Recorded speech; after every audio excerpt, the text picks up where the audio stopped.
What's up, everyone? This is Xavier, your host, and welcome to the 210 Stockyard. And then, with the success of this year, they're looking at selling the teams into the different markets and all that stuff, plus increasing, going from 8 teams this year to 12 teams the next year and 16 teams the following year. And they've got it set up in a very positive way, and it's so much needed for spring football to help the NFL and to keep everything going. And there it is. This is the interview that has everyone talking right now. If you didn't catch it, that was the DC Defenders defensive coordinator Gregg Williams on the Come Get Some podcast announcing the tentative plans for the UFL's expansion.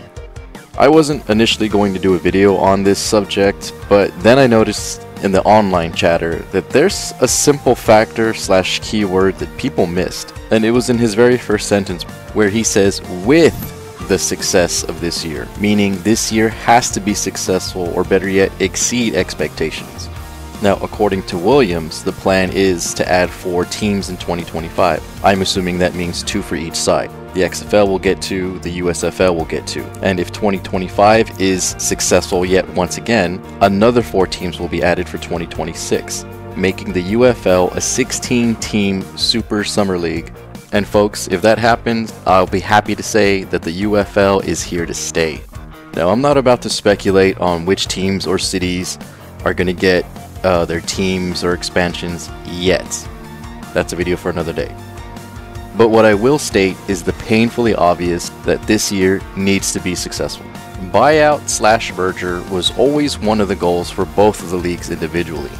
By merging, I honestly believe both leagues just guaranteed their survival and longevity. And in fact, the merger, in my opinion, just fast-tracked the business strategy. UFL CEO Russ Brandon alluded to this and mentioned this in an interview back in January. He stated 2 things that stuck out to me.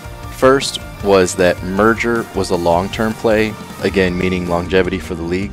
But one of the last things he mentioned, and he briefly mentioned this, so if you weren't paying attention you didn't catch it, but he says the league is looking at expansion. So even back in January when the merger had just finished being complete, they were already looking into expansion.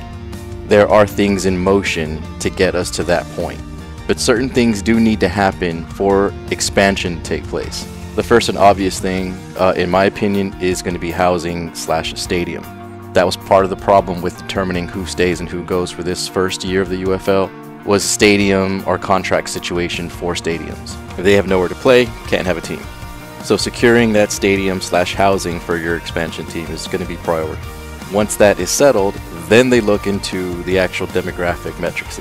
And here's what we as fans, or you as fans, can do to ensure that the league is successful and to help yourself and your city get a team. First thing, it's simple, it's free, just about everybody has it and uses it. Social media. Spread the word online. Follow, like, comment, share, post, basically engage. Even if it's not your team or team that you like, follow them all for the time being, and you know what, delete or remove them later. But following social media and engaging in social media definitely helps the success of a team and the popularity of a team. Number 2, watch every game possible, and even if it's not your team, tune in and watch.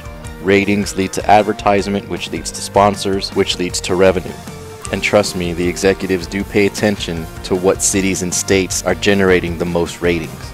Now, if possible, attend games, as many as possible. Buy season tickets, buy your friends tickets, ask your employers, schools, organizations to offer tickets as incentives or giveaways. But absolutely, attending games is a huge factor. And last, again, if this is in the budget, buy merchandise, shirts, hats, footballs, any official UFL gear, any type of UFL merch or gear that appeals to you. And again, it doesn't have to be a team that you like or your own home team. It can be as simple as just the UFL logo on a shirt or on a hat. I'll compare this, and to me it sounds silly, but it's almost like dating in this day and age, at least for a guy. Obviously, you got to show interest in the person. You've got to give them your attention. You have to spend money on them to make an impression and to make them notice you. Now, by the way, don't ever come to me for dating advice, okay?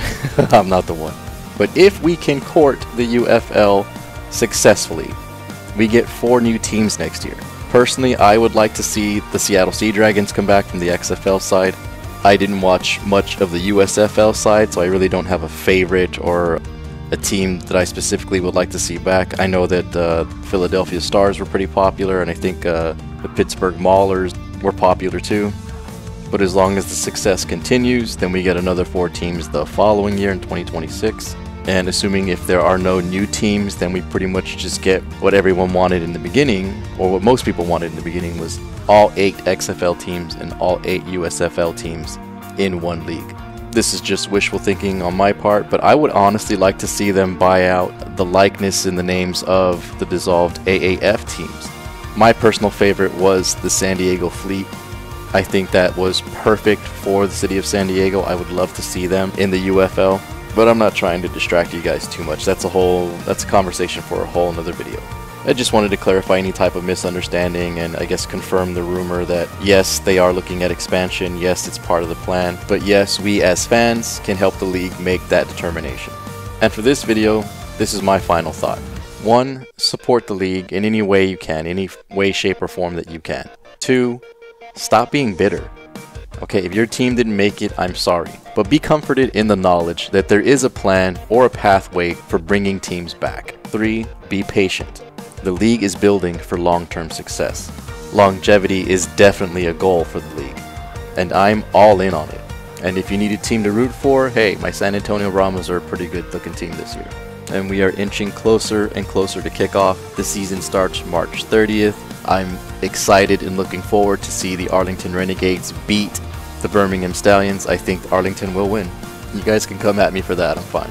I might even see you at that game if you're there. But thanks as always for stopping by and listening to me rant, and listening to my very biased opinions. I appreciate it. Please like and subscribe if you're enjoying the content and want to see more. Don't forget to hit that notification icon, that way you guys get alerted anytime I post a new video. Feel free to ask me any questions or suggest anything you'd like. And tell you what, I'll entertain some of these scenarios. So who would you guys like to see come back? Give me 1 team from the XFL, 1 team from the USFL. What cities would you like to see a new expansion team in? And what do you guys think about my idea or my wish for them to absorb the AAF logos as well? Let me know your thoughts in the comments section, and as always, stay tuned for more episodes of the 210 Stockyard.